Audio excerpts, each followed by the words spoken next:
Big Shaq risks his life to save a white female cop from a gang in a tense Atlanta alley. But the real shock, what she said after, shook the internet, flipped the narrative, and sparked a national firestorm. This isn't just about what happened, it's about what she admitted next. Before we deep dive into this interesting story, subscribe to our channel, and tell us where are you watching from. Share in the comments below. He had wealth, fame, and size, but Shaq had something even rarer, a soul that never stopped listening. In the heart of Atlanta, where the sidewalks cracked with stories and the air buzzed with old pain and new dreams, Shaquille O'Neal moved through the city like a ghost. People still recognized. He wasn't hiding. He just didn't need to be seen anymore. At 7'1", even in silence, he commanded a room. But these days, he preferred the back pews of churches, the corners of community centers, and the doorsteps of struggling families he'd never post about. Fame had long ago done its dance around him. Now, Big Shaq was more interested in the spaces where no cameras dared to go. He didn't drive Bentleys anymore. Didn't wear loud jewelry or headline parties. His money worked quietly now, funding scholarships under fake names, buying groceries for mothers who'd lost too much too soon, building Wi-Fi towers in dead zones no one else thought twice about.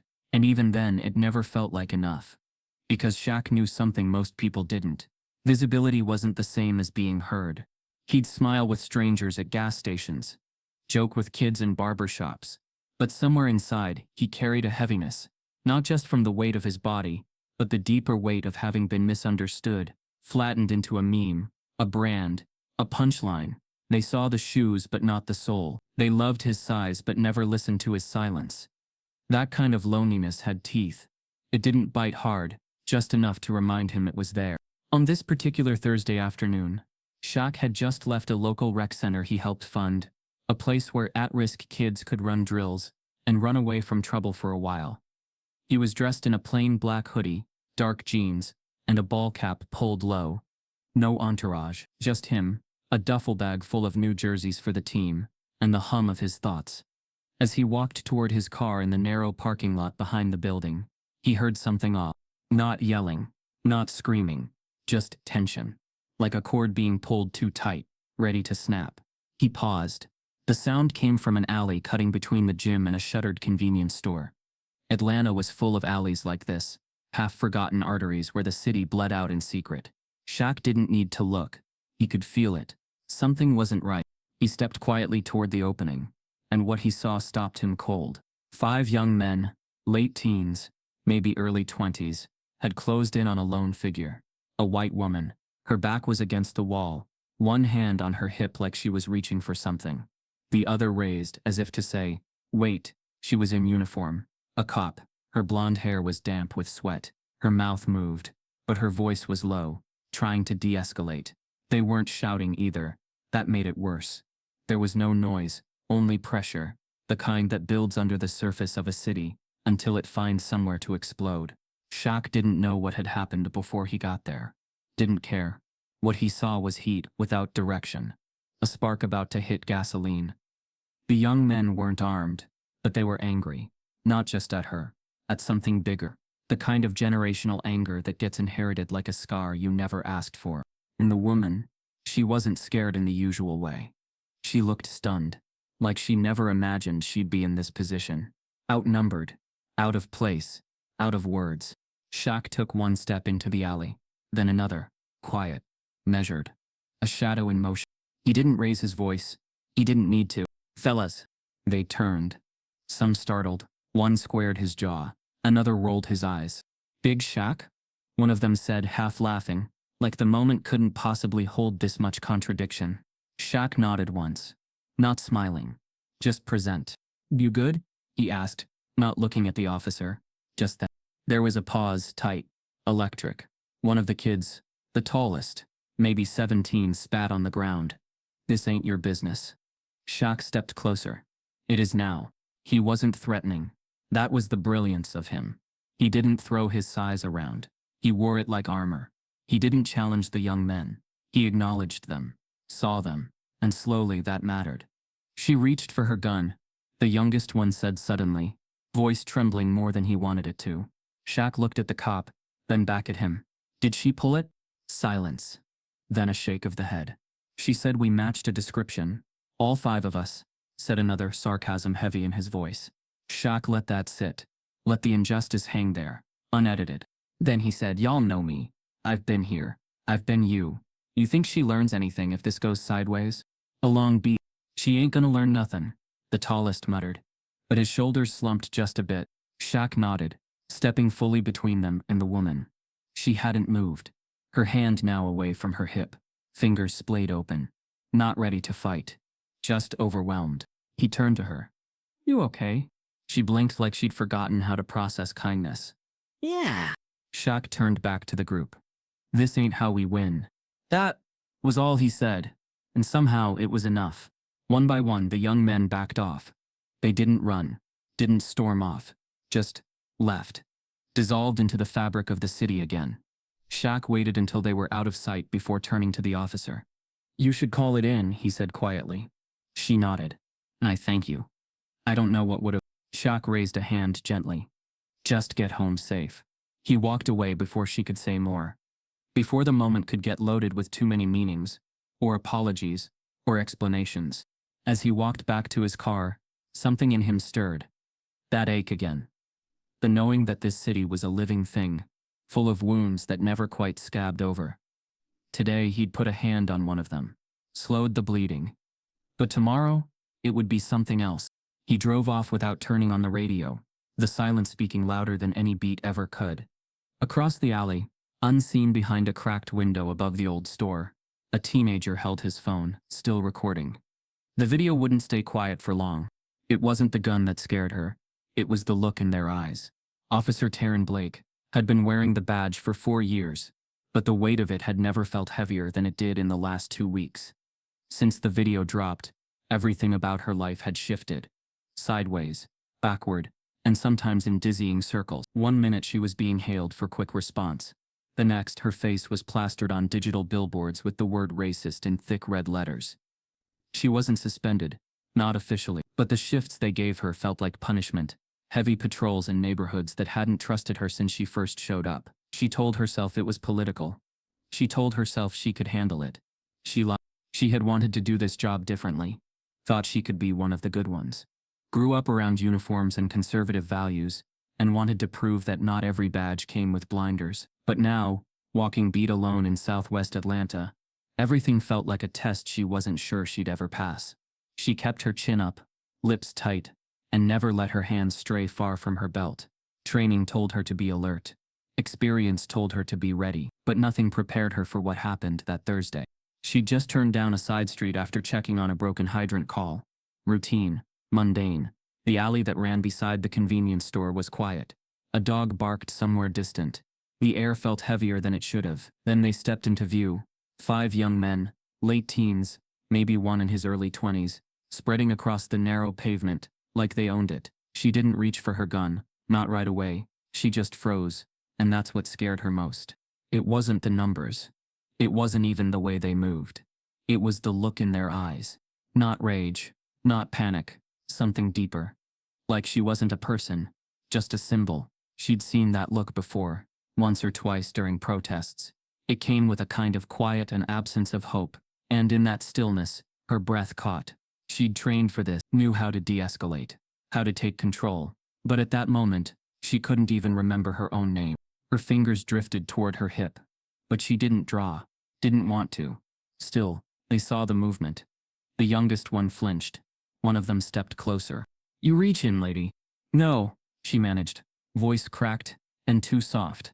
Just staying calm. The sarcasm came fast. That what you call calm? I don't want any trouble, she said. They circled closer.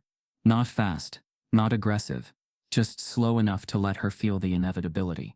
There was no yelling, no chaos. That was what made it worse. Their silence felt personal. I didn't do anything to you, she said. A snort. You wear that badge. You already did. She should have said something. Something smart. Something that would acknowledge the truth, but hold the line. Instead, her mind spun back to the arrest, the one on tape. A teenager handcuffed too quickly, yelled at too loudly. She hadn't hit him, hadn't drawn her weapon, but the voice she used, the cold bark of commands. It had played on a loop online, Every clip slowed down. Every word picked apart. She wasn't that person. But they didn't care. All they saw was the uniform. Then, like a ripple across still water, the atmosphere shifted. A new presence entered the alley, quiet but unmistakable. The young men turned. Her eyes followed, and the sight nearly buckled her knees. Shaquille O'Neal. Not a billboard or a memory. Him. In real time. Towering. Steady. Silent. She didn't say a word. Couldn't. Her lungs wouldn't let her. He didn't look at her. Just stood, calm and rooted, between her and the five figures who now seemed smaller, less certain. "Fellas," he said, low and even. "No panic. No threat. Just wait." The kind you couldn't argue with. Taryn could barely process it. She'd seen celebrities before. Even did a stint working arena security in college. But this wasn't celebrity. This was presence. He filled the alley with something larger than muscle or fame. He didn't challenge the young men, didn't shame them, just stood in front of them and listened. She watched the tension deflate, not all at once, but like a balloon with a pinhole. There were words exchanged, but her ears couldn't catch them. She was too focused on the way Shaq held space, without dominance, without ego, just quiet certainty. That was the real power. Not his size, his stillness. They walked away eventually, scattered like leaves after a gust of wind. No explosion, no insults hurled over shoulders. Just a collective decision that this wasn't worth it, not today. And then he turned to her.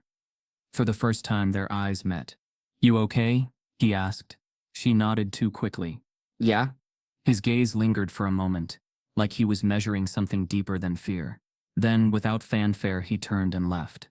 Like it was just another moment in his day. Like she hadn't just been peeled open and seen by someone who didn't owe her anything. She didn't thank him. Not then. She couldn't. Her throat wouldn't allow it. And something in her felt like she didn't deserve to. After he left, she stood there for a long time. Long enough to feel her legs again.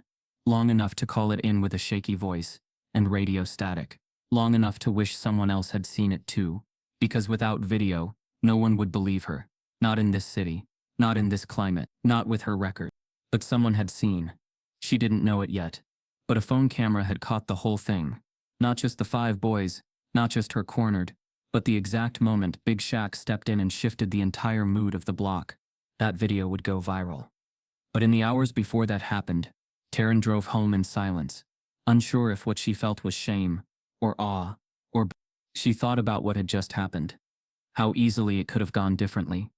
How close she came to becoming another story, and how someone who had every reason not to help her did anyway.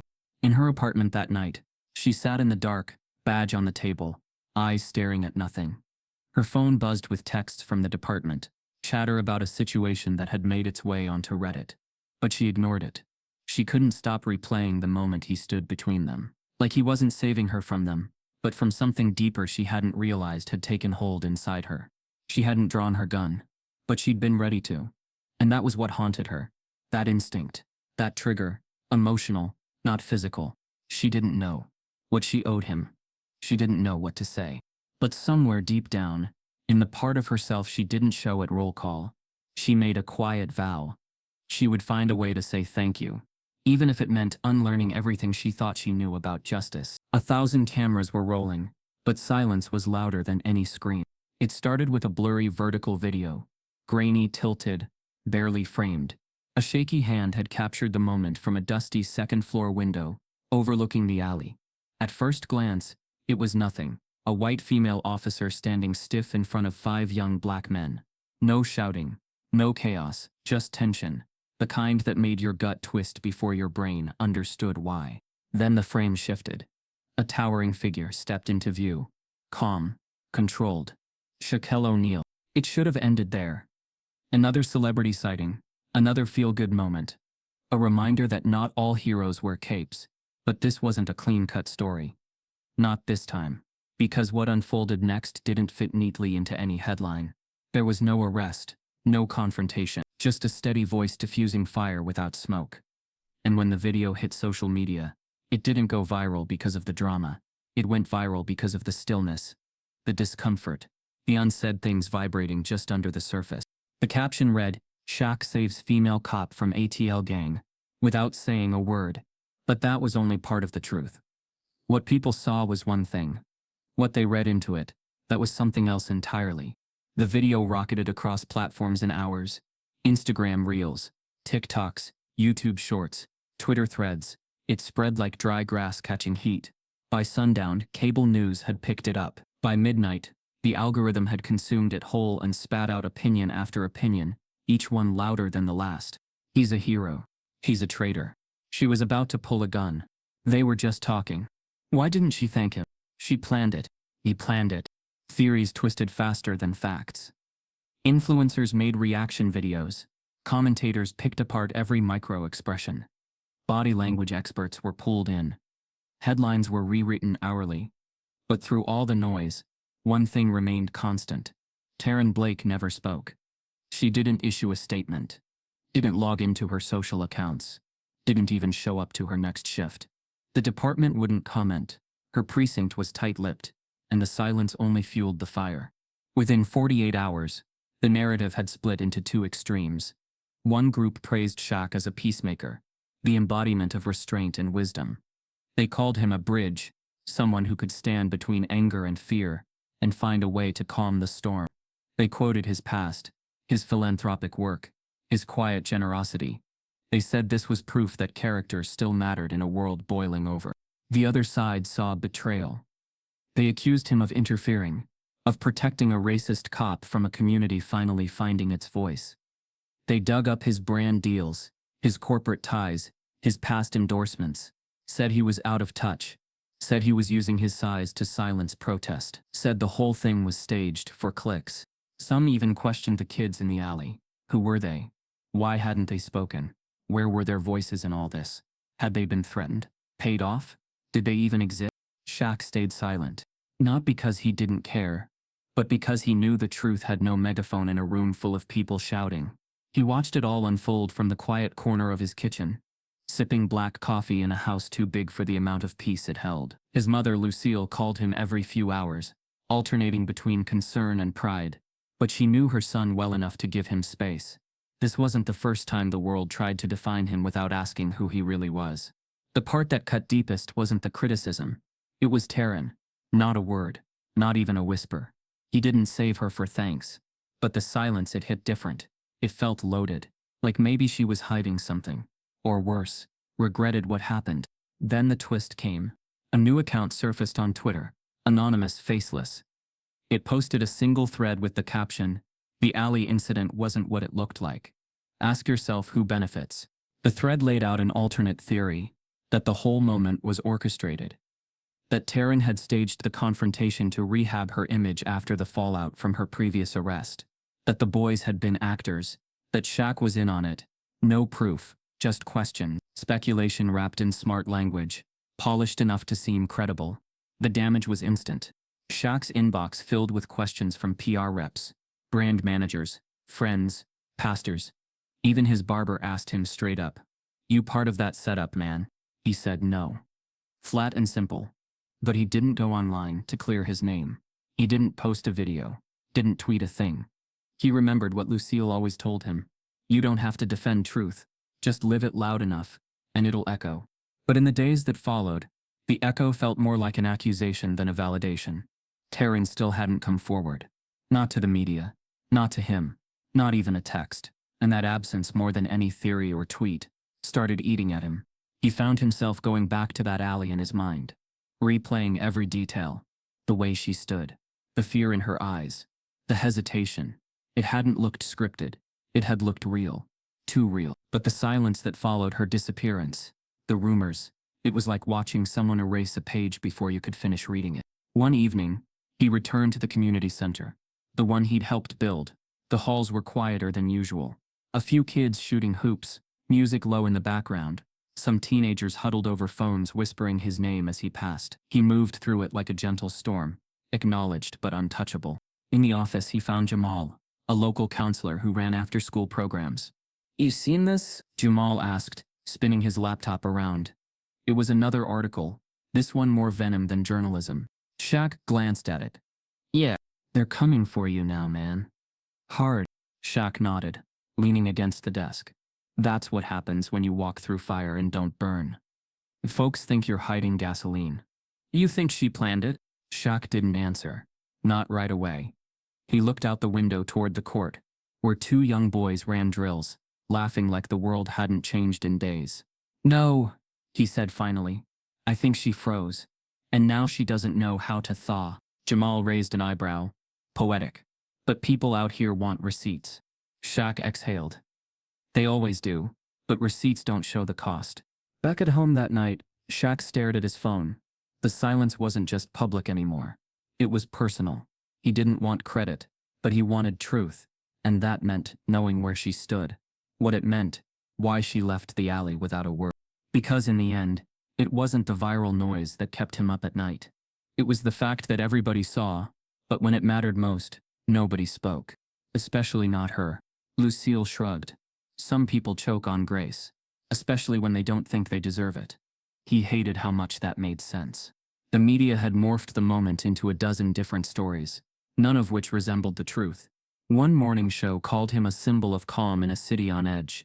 A talk radio host ranted that he was shielding white supremacy in uniform. One blog even ran the headline, "Big Shaq's Big Mistake."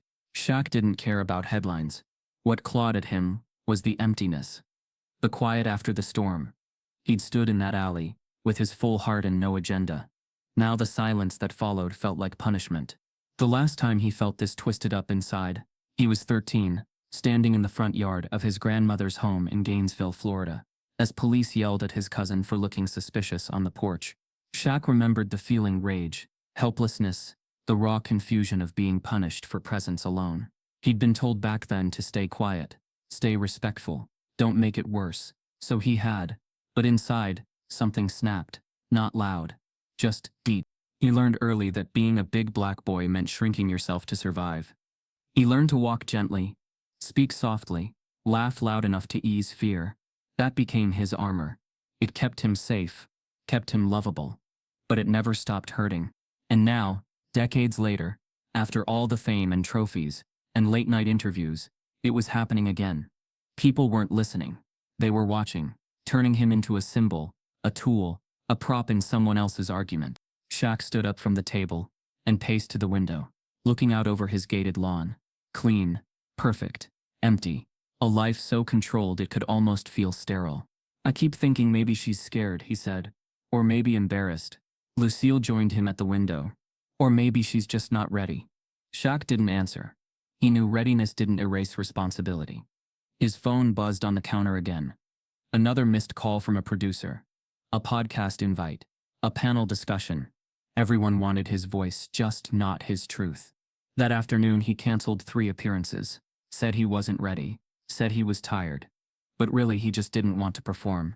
He spent the day walking through the center again, helping a teenager with his jump shot, watching a tutor explain algebra to a girl with braids and fury in her eyes. He handed out snacks, straightened chairs, avoided questions. In every room he saw echoes of his younger self. Tall, nervous, trying not to be too much for the space he occupied. In a quiet moment, he sat on the bleachers and scrolled through the comments under the viral video. A few stood out. Notice how she still hasn't said thank you. Why'd he step in at all? Let the system rot. Bet you he knew cameras were rolling. Why didn't he speak up sooner? He played peacemaker, but for who? Shaq put the phone away. None of it mattered. And yet it did. Later that night, he found himself staring at an old photo framed in the hallway. Him and Lucille on his high school graduation day. She was thinner then, but her stance was the same. Solid, centered, unwavering. He remembered that day so vividly. Not the ceremony, but the drive home. They'd stopped at a diner, still wearing their dress clothes. The waitress had ignored them for 10 minutes, then taken their order with a tone soaked in vinegar. Lucille didn't complain. She didn't snap. She just leaned across the table and whispered, "One day, baby. They'll have to see you, not just the skin, the soul." That moment had stayed with him. It had shaped the way he walked into the world. Not loud, not small, just undeniable. And still now in this new storm, he wondered if soul was ever enough. That night, he sat in his study, the city lights blinking below the window. He pulled out a yellow notepad, started writing. Not for the public, not for a post, just for himself. I don't need a thank you. but I need the silence to mean something. I need the echo to tell the truth. The next morning brought no miracles. No calls from Taryn. No surprise interviews to clear his name. But Lucille slid a letter across the counter. Folded twice. No envelope. Shaq raised an eyebrow. "What's this?" Lucille shrugged. It was on the porch. No return address. He unfolded it slowly. The handwriting was shaky. The ink smudged like it had been clutched too tightly. "Shaquille, I don't know how to say what I need to say. So I didn't. And that's on me. I froze that day. Not just my body. My whole being. You saw it. I think you knew. I didn't say thank you. Because it felt too small. Too easy. You didn't save me from them. You saved me from what I was becoming. I'm sorry I let the silence grow. I'm trying to find my voice again." Shaq read it 3 times. No address. No date. Just the raw truth. Finally scratched into the silence. He folded the paper and slipped it into his wallet, right behind the photo of his grandmother. Then he looked out the window, not at the sky, but at the street below. Somewhere out there she was trying. And that, more than any headline or hashtag, was enough to keep him moving. He found the truth tucked under his windshield, folded and unsigned. The night air in Atlanta had a bite to it, the kind that made you walk faster without realizing it. Shaq stood in the nearly empty parking lot of the community center, hands tucked into the pockets of his hoodie, his head bowed in thought, as the security lights cast long shadows across the asphalt. It was past 11 p.m., and the last group of teens had just been picked up. The courts were quiet now, and so was the building. That silence, the kind that usually calmed him, now felt tight, like a breath held too long. He turned toward his truck, keys loose in his fingers, and saw it. A folded sheet of paper, weighed down beneath the windshield wiper. Crisp corners, no envelope. Nothing around it but the quiet hum of a distant freeway, and the occasional flicker of a passing car. At first he figured it was another flyer, maybe a church group or a protest rally, but something in his gut twisted before his hand even touched it. He opened the paper slowly, eyes narrowing at the jagged scrawl. "I saw what you did. I froze. I'm sorry." No other context, no full name, just a single letter. But Shaq knew, Taryn. It wasn't the note that hit him. It was the fact that she hadn't left a number, a follow-up, a way to connect. It was a ghost of an apology, a whisper, where there should have been a voice. Still, it was something. The first crack in the wall of silence. He looked around the lot, suddenly hyper-aware. The shadows felt different now. Too quiet, like someone was still watching. He turned, eyes sweeping over the dark rooftops, the alley beyond the fence, the shimmer of light bouncing off the windows, but nothing moved. Back home, the letter sat on the kitchen table like it was waiting to be answered. Lucille saw it and didn't ask. She simply poured herself tea and hummed something old and gospel under her breath. She knew better than to interrupt reflection. She knew what grief and clarity looked like dancing in a man's eye. But that letter, it didn't bring peace. It opened questions. Why now? Why here? And why not in person? The next morning, the community center buzzed early with energy. Kids filing in, staff setting up classrooms, volunteers arranging supplies. Shaq usually showed up mid-morning after checking in at his foundation offices. But that day, something tugged him out of bed before dawn. He arrived just after 7 a.m. to find the front entrance wide open. At first, nothing looked off. No glass broken. No alarms triggered. But the closer he walked toward the double doors, the clearer the damage became. Spray paint streaked across the front windows in angry red letters. "Sell out, and chose her over us." Inside, the lobby had been trashed. Flyers torn down. Chairs overturned. The wall-sized mural that local kids had painted over the summer, depicting unity, hands of all colors reaching skyward, had been defaced. Someone had scrawled black X's across the faces, across his own likeness near the center. Shaq stood frozen. The vandalism wasn't random. This wasn't outsiders causing chaos. This was personal. From inside the community. From kids he'd likely fed, mentored, laughed with. It stung in a place he didn't know still had nerve. He didn't speak. Not right away. He walked the length of the damage slowly, eyes scanning every mark, every overturned table, every bruised piece of the place he'd built with so much care. He knew how the world worked. Knew that truth had layers and people were messy. But still it rattled him. Not the destruction, but the meaning. This wasn't anger without aim. This was Betrayal. Jamal arrived minutes later, pausing in the doorway, his mouth falling open. What the hell? Shaq held up a hand. Don't call the cops. Jamal blinked. You serious? This is organized, man. This ain't just some punks tagging a wall. Shaq shook his head. Calling them just turns it into a bigger war. Jamal stepped inside, exhaling hard. Then what do? We rebuild, Shaq said. But the weight in his voice was different this time. Less conviction, more ache. The news didn't pick up the story. Shaq made sure of that. He paid to have the windows replaced the same day, and personally helped repaint the mural by evening. He didn't speak publicly about it, didn't post photos. He knew exposure would only deepen the wound. But inside, the hurt festered. Later that evening, sitting alone in the office, he reviewed the center's security footage. He hadn't wanted to. Part of him had hoped to avoid seeing familiar faces twisted by rage or fear. But truth required clarity. He watched 3 teens enter through the rear entrance, just after 2 a.m. Hoods up, faces mostly covered. But one, taller than the others, let his mask slip for a moment as he tilted his head toward a camera, just enough for Shaq to recognize him. Devontae, 16, fast runner, good shot, played point on the center's rec league. Shaq had bought him his first pair of real sneakers 2 years ago, after seeing him run drills barefoot on cracked concrete. They had shared orange slices and game talk, laughed about rap lyrics, talked about his mother, who worked nights at a laundromat. And now, Shaq stared at the screen long after the footage stopped. It wasn't just betrayal. It was heartbreak. He left the center that night, without telling anyone what he saw. Took the long way home. Drove through neighborhoods where streetlights flickered and porches whispered secrets. The same streets he once roamed as a boy too big for his own comfort. He passed Devontae's building. Lights were off. No sound, no signs of life. Just silence thick enough to drown it. He didn't knock. Not yet.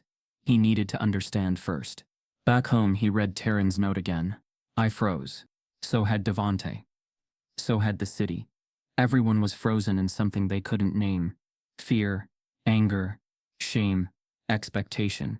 Everyone reacting. No one speaking. He knew it now. This wasn't retaliation. It was a reckoning. He couldn't fix it with PR. Couldn't fix it with silence.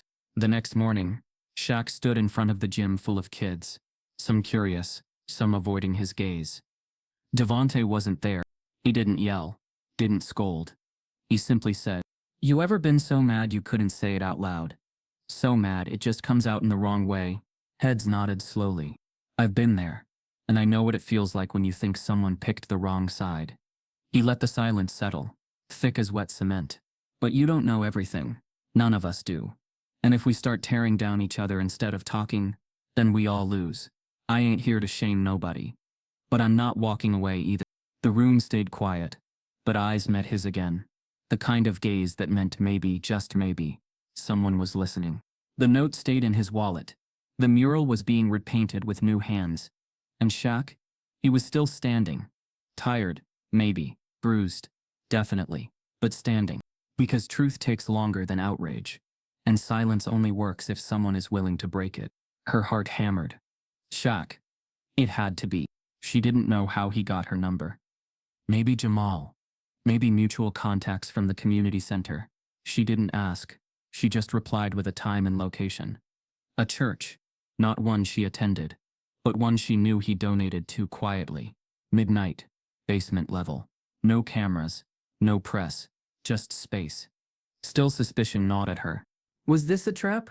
Was he angry? Did he blame her for what happened after? She had no idea what she'd say. When she saw him again, no apology would feel enough. No explanation would erase the look in his eyes when he stepped between her and those boys. He hadn't saved her from violence. He'd saved her from crossing a line she hadn't realized she was approaching, and she hated that it took someone else's grace to show her where she stood. The night of the meeting, she wore plain clothes. Jeans, sneakers, a hoodie, no badge, no weapon. She entered through the side door, heart hammering like a chase was underway. The church was quiet, lights dimmed, stained glass dark, and watching. In the basement, folding chairs lined the walls, tables stacked with unopened Bibles and donated socks. The scent of old wood and lemon cleaner lingered in the air. Shaq was already there. He sat in the corner, arms resting on his knees, face unreadable. He didn't stand, didn't gesture, just looked up at her like he'd been waiting all his life for people to stop pretending. She froze. Not from fear, but from the weight of it all. The moment, the tension, the grief. He said nothing. So she started. I don't know why I'm here, she admitted. Or maybe I do, and I'm scared to say it. He nodded once. Still silent. She stepped closer. They didn't back me. The department. My friends. I got hung out to dry. Shaq raised an eyebrow. I'm not asking for pity, she added quickly. I deserved the backlash. Not for that day, but for the years before it. I thought I was helping. I thought if I could just prove I wasn't like them, I'd matter. She sat across from him. Not close, not far, just near enough that he could hear the tremble in her breath. I trained myself out of empathy. I let protocol become personality. I lost track of who I was trying to be. Shaq still hadn't spoken, but he hadn't left either. She looked at her hands. When you stepped in, I froze. Not because I was scared of those boys. I was scared of me, of what I was becoming, of how close I was to doing something unforgivable. The silence between them stretched. Finally, Shaq leaned back. His voice was low, steady. You didn't pull the trigger, but you thought about it. Taryn nodded slowly. Yeah. He studied her, not just her words, but her posture, her regret. I don't care what you lost, he said. I care what you're gonna do now. She blinked. You can disappear, he continued. Or you can stay in the mess, own it, help clean it. Taryn shook her head. They won't let me back in. Shaq shrugged. Then find another door. The clarity in his voice cut deeper than any lecture. I don't know where to start, she said. He stood towering but never threatening. Then start where you stopped, he said. With people. He turned to leave, then paused. One more thing, he added. This ain't about saving face. This is about saving soul. Then he walked out. She sat in the basement long after he was gone, the words sinking in like seeds buried in heavy dirt. She didn't feel better. She didn't feel absolved. But she felt something shift. And for the first time in weeks, she didn't feel numb. She didn't know what came next. Not yet. But she knew she wasn't done. When he opened the door, he wasn't expecting to cry. Shaq had been back and forth from that church basement for years. But tonight felt different. Not because the tables were lined with steaming trays of donated food, or because the usual crowd of regulars had already shuffled in and found their spots. It was the air. It carried something thicker than cooking grease and pine-scented cleaner. It carried expectation. He always said the midnight meals weren't about charity. They were about dignity. Everyone served themselves. Everyone sat together. There were no sermons, no strings, just warmth, just rest, just food. But tonight, behind the serving table and the gentle bustle of volunteers, Shaq found himself glancing toward the side door every few minutes. He hadn't told anyone she was coming. Didn't want to explain it. Didn't want to risk judgment before the truth had a chance to breathe. Then, right before midnight, he heard the creak. He turned, towel slung over one shoulder, expecting to see a late guest or a delivery. But when the side door opened, and Taryn Blake stepped into the fluorescent light, his breath caught in his chest, not because he was afraid, but because she looked different. Not physically. Same features, same posture. But something in her eyes was fractured, opened, not cracked from fear, but cracked for healing. She walked in slowly, like someone testing the temperature of a room they'd once belonged to, but had long been absent from. She carried nothing, wore a black hoodie and jeans. Her hair was tied back in a way that didn't say officer anymore. It said survivor. Shaq didn't speak at first. He finished stacking plates, wiped his hands on the towel, and then nodded toward the back, where a row of metal chairs lined the cinder block wall.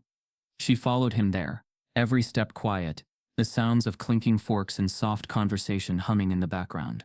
They sat, not close, not far, just in the middle of a gap that had to be earned closed. I wasn't gonna come, she said first, voice raw, like it hadn't been used in a while. Shaq waited, not because he didn't have things to say, but because rushing truth only made it shallow. I've been getting messages, she continued. Emails, handwritten notes. Some slipped under my door. My address got leaked online after the video. People calling me a traitor to my race. Others telling me I should have let them hurt me. One guy said I'd make a great martyr. Shaq's jaw tightened, but he didn't interrupt. I thought it would pass, she said, voice cracking. But it didn't. It's not just words, it's weight. Every day, it feels like something's pressing on my chest.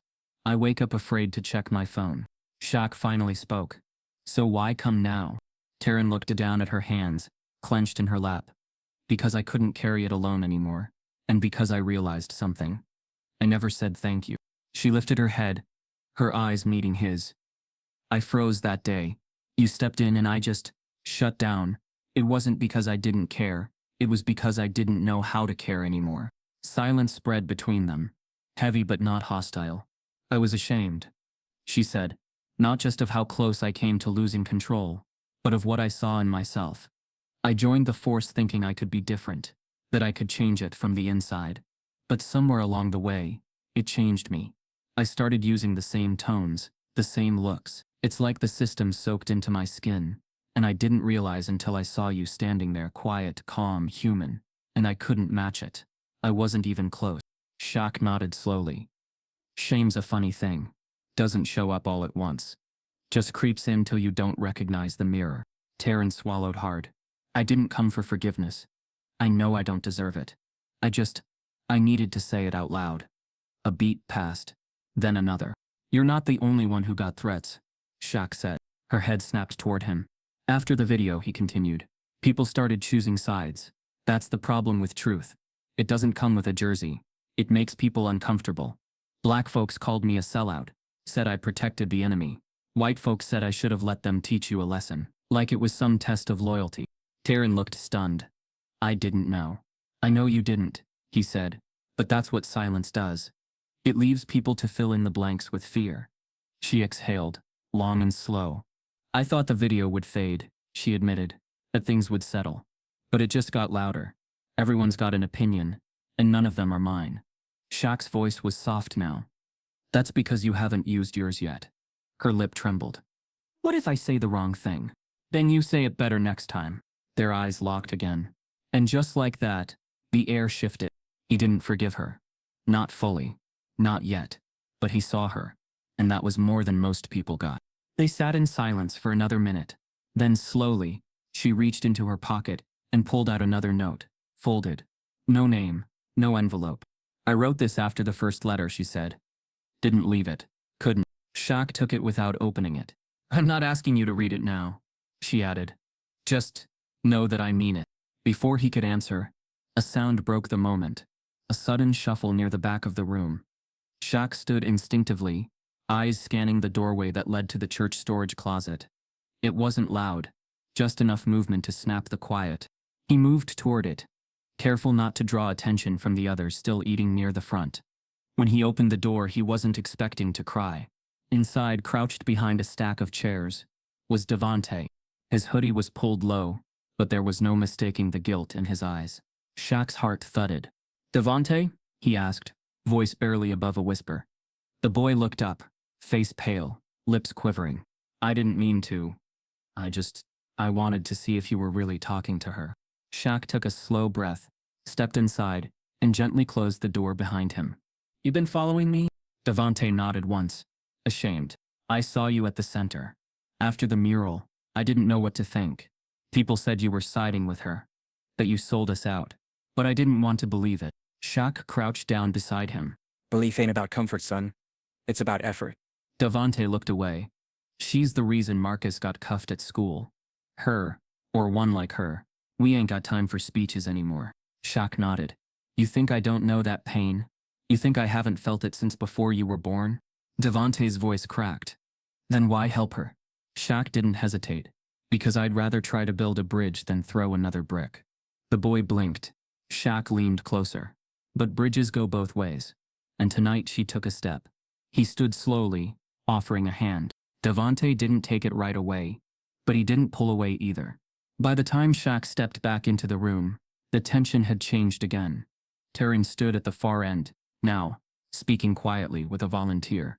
Her voice was calm. No uniform, no badge, just a woman trying to put herself back together in a place she never imagined she'd be welcome. Shaq didn't know what would happen next. Didn't know if the world would forgive her, or him, or the lie the video had birthed. But he did know one thing. Truth hurt louder than lies. And finally, it was speaking. He slept little that night.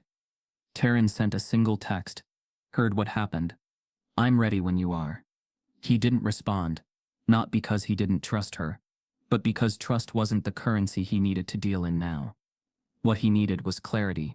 By morning the story had cracked. Michaela's article dropped. Headline in bold. Manipulated footage. How one edited video fueled a false racial divide. The piece was clinical, factual, backed by digital forensics and expert quotes. It didn't defend Shaq, it exposed the fire behind the curtain. But the internet, already primed with outrage, didn't pivot easily. Some doubled down, calling it spin. Others apologized, some just went quiet. But the damage had been done. Trust didn't rebound with facts. It healed through time, and Shaq didn't have the luxury of waiting. The pressure hit fast. A national news network asked him to comment live. Brand reps called to confirm whether he'd distance himself from those kids in the alley. One even suggested he issue a statement denouncing youth gangs in general. Just to be safe. Shaq stared at the email. Safe for who? He called Jamal and told him to gather everyone. That afternoon, the gym turned into a press conference. Not formal, not flashy, just folding chairs, a podium, and a camera crew from Michaela's team. No networks, no spin machines. Just Shaq, standing beneath a faded banner that read, Invest in the future, don't fear it. He stepped to the mic with no notes, no PR rep beside him. I wasn't planning on speaking, he began, voice steady but low. But when you stay quiet too long, people start telling your story for you, and they usually get it wrong. Cameras clicked. Lights burned. But Shaq didn't flinch. That video you saw, the one that made me look like I was threatening kids, that wasn't the truth. It was edited to stir hate, to make me look like a threat to my own people, to make them look like criminals. He paused. Let the words breathe. But here's what really happened. I stepped in because I saw a moment turning into something none of us could take back. I didn't use force. I didn't use fear. I used presence. And it worked. Not because I'm famous. Not because I'm big. But because I showed respect. He looked into the lens. And the young men in that alley? They didn't attack anyone. They didn't draw weapons. They were angry, yes, but not violent. And they listened. That part was cut from the edit. Because it didn't serve the story they wanted you to believe. Reporters scribbled. Some raised hands. He ignored them. Some folks want me to denounce them. They want me to call them thugs, gangsters, lost causes. I won't do that. I won't shame the same youth I spend every week mentoring just to protect my own reputation. That ain't leadership. That's cowardice. Behind him, Jamal stood proud. Taryn watched from the back row, hood up, eyes locked. The real danger, Shaq said, ain't on the streets. It's in the rooms where narratives are crafted to keep us divided. Where fear is currency. Where clips get cut and truth dies frame by frame. He stepped back from the mic. Just a breath. Then returned. You want a villain? Go look in the edit room. That's where the fire started. He ended it there. No Q&A. No grand slogans. Just the truth. Laid bare and untamed. The footage of that speech would go viral too. But this time it wouldn't be manipulated. In the days that followed, the tension shifted. The kids from the alley were interviewed by Michaela's team. One by one, they told the same story. They hadn't been paid off. They hadn't been coached. They were just 5 teens on the edge of a moment. And someone had stepped in without judgment. Taryn released a written statement echoing the facts. She named no names, made no excuses, but confirmed everything Shaq had said. Meanwhile, political operatives behind the doctored clip began getting exposed. The story unraveled on talk shows and Reddit threads, pieced together like a puzzle that had never fit right to begin with. Shaq didn't go on tour, didn't accept interviews. He kept working, kept showing up, kept feeding folks, and mentoring teens, and walking his neighborhood with quiet confidence. Because no matter how loud the world got, he knew this. Truth might not trend like lies. But when it burns, it cleanses. She looked dead into the camera, and chose to destroy her career. It wasn't a primetime slot. There was no makeup crew or designer suit waiting behind the scenes. The studio was a repurposed warehouse in South Atlanta, stripped down to its bones. Brick walls, soft lights, a single chair, and a lens waiting to catch every tremble, every breath. This wasn't meant to flatter. It was meant to reveal. Taryn Blake sat alone. She didn't wear a uniform. She didn't wear anything that screamed authority or image control. Just a gray sweater, hair pulled back, a nervous energy vibrating off her fingers as she gripped the edge of the chair like it might float away if she didn't anchor herself. Michaela Reyes sat across from her, off camera, clipboard in hand, voice calm but clear. "We're live in 60 seconds. Taryn nodded once. In the week since Shaq's speech, and the release of the unedited alley footage, the conversation around race, justice, and media manipulation had only deepened. There had been protests, town halls, and editorials, but no one had heard from her. The woman at the center, the cop whose silence had screamed across every screen in America. Until now. Michaela spoke once more. "You don't have to say everything, Taryn. Just the truth." Taryn didn't answer. She only stared at the red blinking light above the lens. Then the signal was given, and the interview began. The screen opened to her face, pale, tired, but unwavering. "I was trained to stay in control," she began, voice low. "But that day in the alley, I lost it. Not because of what was happening around me, but because of what I realized was already inside me. There was no scripted opening, no disclaimer, just a woman unraveling in real time. I've been an officer for 4 years, and in those 4 years, I've issued more commands than I've asked questions. I've pulled over people for tinted windows, for hanging air fresheners, for matching a description, and I told myself I was just doing my job." She blinked, the tears already building. "But what I didn't ask was, whose job? And at what cost?" Michaela didn't interrupt, just nodded from behind the camera. Taryn continued, the words falling faster now, like something cracked open. "I saw myself as one of the good ones. That's the lie, that you can carry a badge into a broken system and not get cut. But the truth is, I made assumptions. I let fear guide my hand. I let silence replace responsibility. That day, I nearly drew my weapon on 5 unarmed boys. Not because they threatened me, but because they looked like a threat. That's what years of conditioning does. And that's what almost made me a statistic in someone else's tragedy." She stopped, her throat catching. "I didn't thank Shaquille because I didn't know how to look him in the eye after realizing I had become part of the problem he spent his life trying to heal." The camera pulled in slightly, a slow zoom that made the tension more intimate. "I want to be clear. He didn't just stop a confrontation that day. He stopped me from crossing a line I might never have returned from." Her voice trembled. "He saved me, not from them. From who I was becoming." That's when the tears came. Not loud, not for sympathy. Just quiet streams on both cheeks as she stared dead into the lens, her entire body holding itself upright by will alone. Michaela leaned in. "What do you say to those who think this is too late?" Taryn didn't flinch. "They're right. It is late. But that doesn't mean I stop. I'm not here to make people comfortable. I'm here because I finally understand that silence is a choice, and I've made the wrong one too many times." She took a breath, then dropped the match. "I'm naming names." She reached into her pocket, unfolded a slip of paper. "In the past 2 years, I've witnessed officers, supervisors, falsify reports, mock victims, use racially loaded language during traffic stops. I stayed quiet because I thought reporting it would cost me my career. And I was right. But I'm done hiding behind fear." She listed 3 names, 1 sergeant, 2 senior officers. She listed dates, locations, behavior. She didn't stutter. "The department will come for me," she said. "They'll discredit me, say I'm bitter, that I'm looking for a scapegoat. But I'm not looking for anything. I'm just done hiding. If I lose everything, I want it to be for the truth." Michaela gave her a long look. "And Shaq? What do you want people to know about him?" Taryn's eyes softened. "He didn't want to be part of this. He didn't chase a spotlight. He didn't step in for praise. He did it because it was right, and because he believes in people even when they don't deserve it." She looked into the camera again, voice steady. "He didn't protect a cop. He protected a human being, one who didn't deserve it then, but is trying to now." The interview ended with no music, no fade out.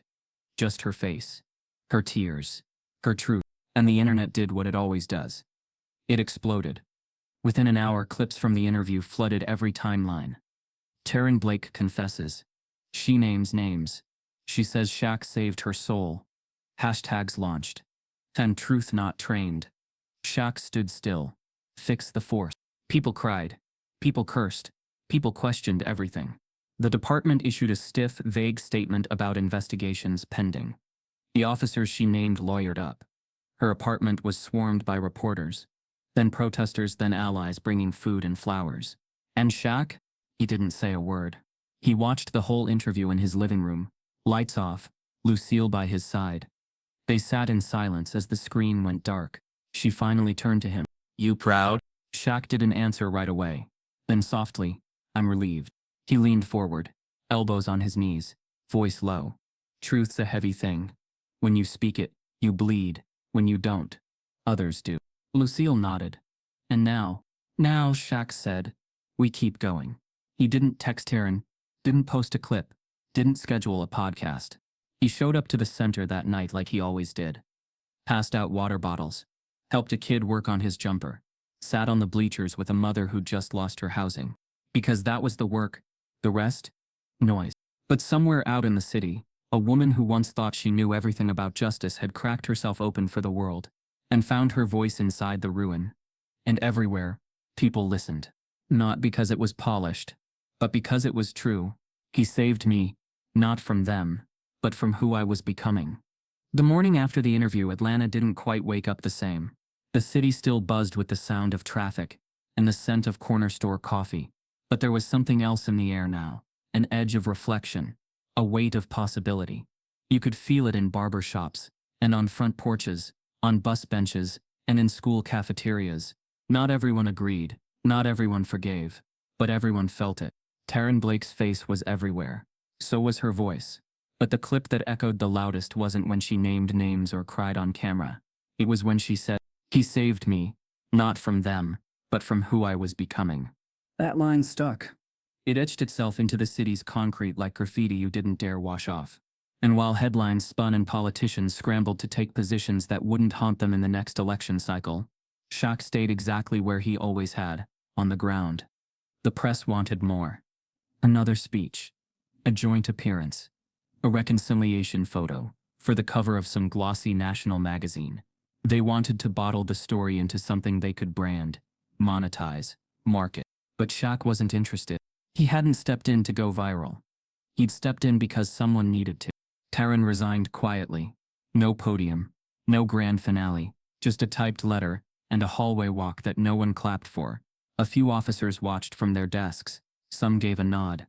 Others didn't even look up. She didn't expect more. She had already buried the part of her that sought their approval.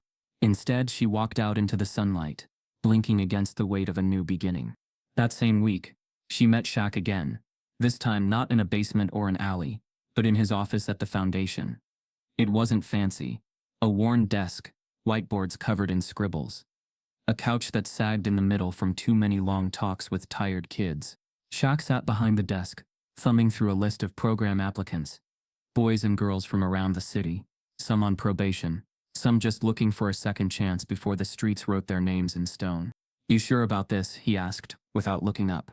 Taryn nodded. "I don't want to fix my name. I want to do something with it." Shaq looked up then, meeting her eyes with the same calm weight he always carried. "We don't do this for press," he said. "You ready for that?" "I've never been more ready." They didn't shake on it. They didn't need to. They called the initiative groundwork.